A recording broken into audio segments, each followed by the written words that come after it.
जजमानी व्यवस्था क्या थी? जजमानी व्यवस्था में ग्रामीण दस्तकार तथा खेतिहर परिवार अपनी बातचीत के द्वारा सेवाओं की पूर्ति का तरीका स्वयं निश्चित कर लेते थे। ऐसी व्यवस्था में आमतौर पर वस्तुओं और सेवाओं का विनिमय होता था और सेवाओं के बदले भत्ता दिया जाता था। सूर्यास्त कानून क्या था? इस व्यवस्था के अंतर्गत जमींदारों को एक निश्चित राशि पर भूमि दे दी गई। जमींदारों की मृत्यु के पश्चात उनके उत्तराधिकारी को भूमि स्वामित्व प्राप्त हो जाता था। जमींदारों को यह राशि एक निश्चित समय सूर्यास्त के पहले चुका देनी पड़ती थी, नहीं तो उनकी जमीन नीलाम कर दी जाती थी। इसी कानून को सूर्यास्त कानून कहा जाता था। जोतदार कौन थे? औपनिवेशिक काल में धनी किसानों को जोतदार के नाम से जाना जाता था। अकबरनामा ग्रंथ के रचनाकार कौन है? यह ग्रंथ कितने भागों में विभक्त है? अकबरनामा ग्रंथ की रचना मुगल सम्राट अकबर के दरबारी इतिहासकार अब्दुल फजल ने की थी। यह ग्रंथ 3 भागों में विभक्त है। जिनसे कामिल के अंतर्गत आने वाली किन्हीं 5 फसलों के नाम लिखिए। उत्तर: जिनसे कामिल के अंतर्गत आने वाली 5 फसलों के नाम इस प्रकार है। नंबर 1 है गन्ना, दूसरा कपास, तीसरा है तिलहन फसलें, चौथा है दलहन फसलें, पांचवा है पोस्ट। खुद काश्तकार और वही काश्तकार किसानों के विषय में आप क्या जानते हो? वही नहीं पाई।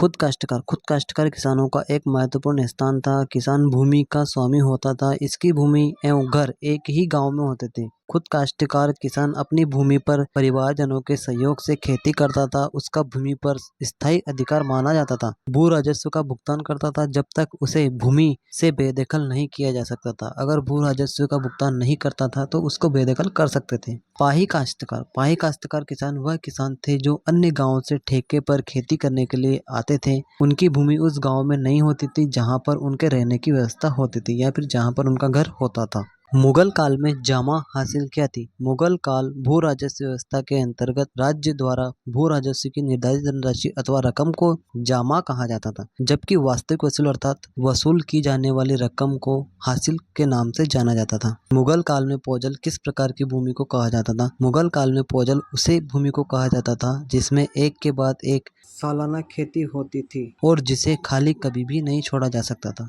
कृषि समाज में महिलाओं की स्थिति का वर्णन कीजिए। कृषि उत्पादन में महिलाओं की भूमिका का वर्णन कीजिए। मध्यकाल भारत में कृषि समाज में उत्पादन की प्रक्रिया में महिला महत्वपूर्ण भूमिका अदा करती थी। महिला कृषि उत्पादन में पुरुषों के साथ कंधों से कंधा मिलाकर खेती में काम करती थी। कृषि उत्पादन में महिला का सहयोग रहता था। पुरुष जुताई और हल चलाने का काम करते थे। महिलाएं बुआई, निंदाई, कढ़ाई का काम करती थी तथा पकी हुई फसल को निकालने का काम भी करती थी। मध्यकालीन समाज में दस्तकारी के काम, सूत काटना, बर्तन बनाने के लिए मिट्टी साफ करना, कपड़ों पर कढ़ाई करना आदि उत्पादन के पहलू थे जो महिलाओं के श्रम पर आधारित थे। इसलिए कह सकते हैं कि कृषि समाज में महिलाओं का महत्वपूर्ण योगदान है।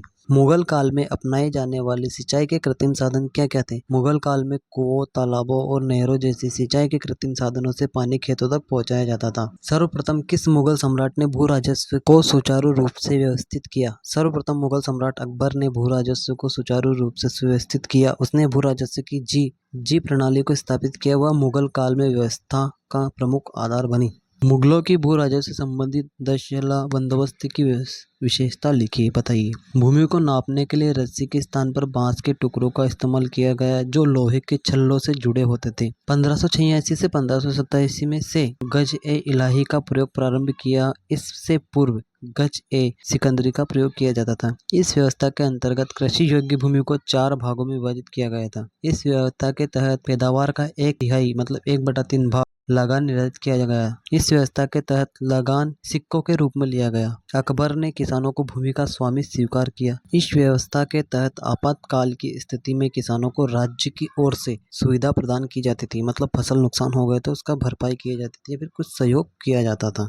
मुगल कालीन ग्रामीण समुदाय की प्रमुख विशेषता लिखी। ग्रामीण समुदाय के 3 महत्वपूर्ण घटक थे: खेतीहर किसान, पंचायत, गांव का मुखिया, जिसे मुकदमा मंडक कहा जाता था। पंचायत का सबसे महत्वपूर्ण कार्य ग्रामीण समाज का नियम होता था, मतलब नियमित रूप से चला सके। प्रत्येक पंचायत का यह प्रयास होता था कि गांव में रहने वाले भिन्न भिन्न समुदाय के लोग अपने अपने जाति के नियमों का पालन करें और अपने हितों का रक्षा करें। वीडियो अच्छा लगा हो तो वीडियो को लाइक करें, चैनल को सब्सक्राइब करें ताकि आगे भी इसी प्रकार के और भी वीडियो आपको मिल सके और इसी चैनल के माध्यम से आपको जो मोस्ट क्वेश्चन वगैरह है वो सभी मिलते रहेंगे। इसलिए अपने चैनल को जरूर सब्सक्राइब करें।